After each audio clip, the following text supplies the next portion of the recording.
Mga kasayan, magkakabit tayo ng hazard switch sa Yamaha site. Ito siya, ito yung gagamitin natin. Ito kasayan yung mga yung mga ordinary lang siya. Pero mas maganda kung makakabili kayo ng ganito yung ganitong wire. Ito siya Ito. Yung niya manipis lang siya. Pero yung wire niya makapal. Matigas siya Ito kasi yung parang lang to. Parang buhok. Yung hibla niya malambot. Ito siya. Dito natin siya pinorma. Depende sa inyo kung sa inyo siya ipoporma Pwede rin naman kung ayaw nyo magbutas. Pwede rin siya yung yung ididikit nyo lang siya. Didikit nyo lang yung pinaka hazard switch. Pwede rin naman yung yung nakaklam, lalagay nyo lang sa gilid nito. Dito may nito. Yun yung pinaka clamp. Tapos ito naman yung sa binutas Ngayon ganito lang siya kasimple. Tatlong lang yung hahanapin natin. Ito siya.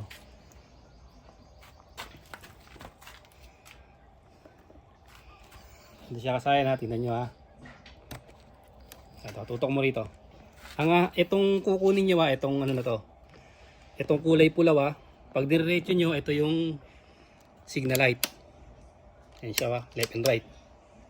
Automatic naman yung may signal light tayo lahat ng motor Kahit anong motor to, pwede. Kailangan kabisado nyo lang yung kulay. Katulad dito, ang kulay na hanapin natin, ito. Ito siya Ilalagay lang natin to sa ito kahit magkabali-baligtad to. Itong hazard switch na to. Ito, lalagay nyo lang siya dito sa dark green. Ito siya dark green, tapos dark brown. Ito siya, kahit magkabali-baligtad dyan.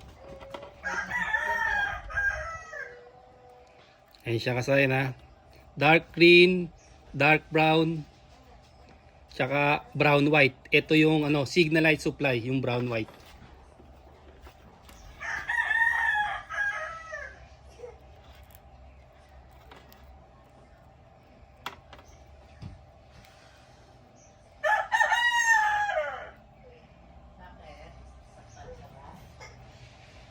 Ayan siya kasayan simple lang yan.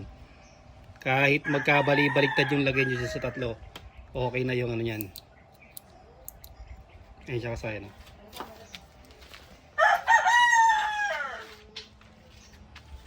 Kasayan nakasama yung sa likuran.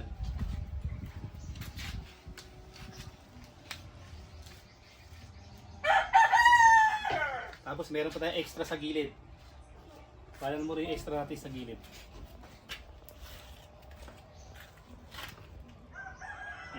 Kabila niya kasayan may extra yan may extra yan pagka tayo mag-signal.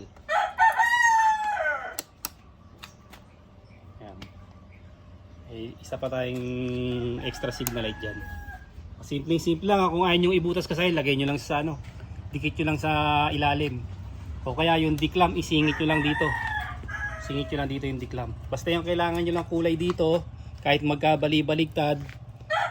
Itong brown white signal light supply, itong dark green at saka itong dark brown. Ayan siya.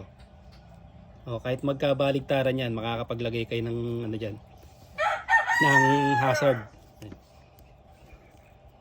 Simple lang siya ilagay. Hindi kayo malilito rito kasi kahit magkabaligtaran yan, malalagay nyo kagad yung hazard yan. Ito lang kunin nyo yung ganito para mas siguradong mas matibay yung hazard nyo. Pagka problema naman sa pindutan lang, palit lang kayo ng pindutan, okay na kagad siya. Kasi itong na to, mas manipis yung wire pero makapal yung pinakatanso niya. Ito siya pwedeng bumutas, pwedeng hindi, depende sa inyo. Kung ano yung gagamitin nyo pang hazard. Ito yung binutas natin.